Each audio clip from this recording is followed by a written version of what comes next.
Hey guys, 64Z Mario here, and we'll be going inside.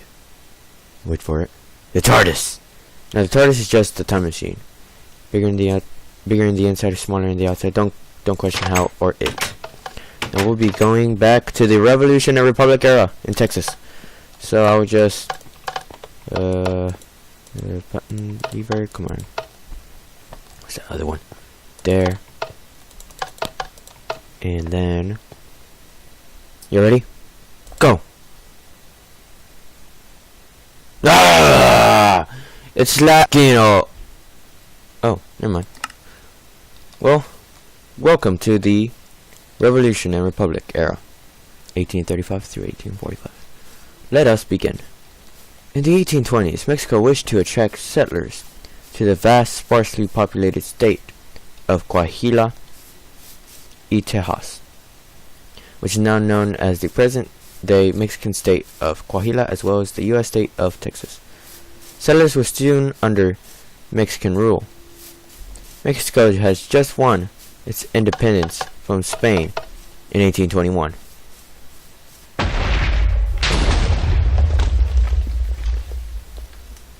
And there was much chaos and fighting in Mexico City.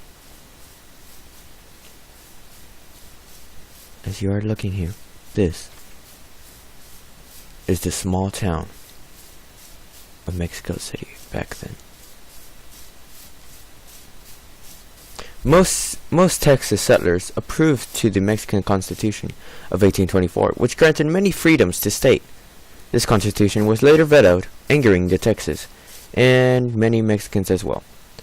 The settlers also wanted to split from Coahuila and form a state in Texas. By 1835, troubles in Texas had reached a boiling point. Tensions was always high between Mexican settlers and American settlers, and the unsteady government had made things that much worse. Stephen F. Austin, a long believer and staying loyal to Texas, was jailed without charges for a year and a half. When he was finally released, even he was in favor of independence.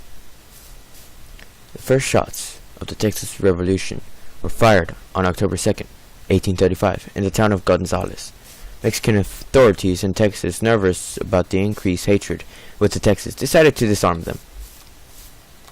A small squad of Mexican soldiers was sent to Gonzales to retrieve a cannon stationed there to fight off Indian attacks. The Texans in the town did not allow the Mexicans entry. After a tense standoff, the Texans fired on the Mexicans. The Mexicans swiftly retreated, and in the whole battle there was but one casualty on the Mexican side. With the outbreak of hostilities, Mexico began making preparations for a massive punishing expedition north, to be led by General President Antonio Lopez de Santa Anna.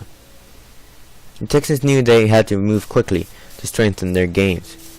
The rebels, led by Austin, marched on to San Antonio, more commonly referred to as Bexar. They laid siege for 2 months, during which time they fought off a Mexican army at the Battle of Concepcion. The Mexican army arrived to Texas and in late February laid siege to the Alamo.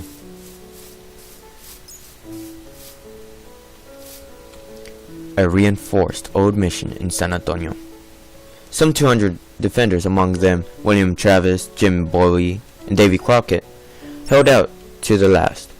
The Alamo was raided on March 6, 1836, and all within were slain. Less than a month later, about 350 rebellious Texans were captured in battle, and then executed days later. This was known as the Goliad Massacre. After the Alamo and Goliad, Santa Anna has assumed that he had beaten the Texans and divided his army. Texas General Sam Houston caught up to Santa Ana on the banks of the Jacinto River. On the afternoon of April 21st, 1836, Houston attacked. Surprise was complete, and the attack turned first into a disaster, then into a massacre. Mexico would make several half-hearted attempts to retake Texas, but after all, Mexican forces left Texas following San Jacinto. They never had a realistic chance of reconquering their former territory. Sam Houston became the first president of Texas. He would serve as governor and senator later when Texas accepted statehood. Even before Texas split from Mexico in 1835, there were those in Texas and the USA that were in favor of statehood in the USA. Once Texas became independent, there were repeated calls for annexation. It wasn't so simple, however. Mexico had made it clear that while it was forced to tolerate an independent Texas, annexation would likely too. Other sticking points, including whether slavery will be illegal in Texas and the federal acceptance of Texas debts, which were huge. These difficulties were overcome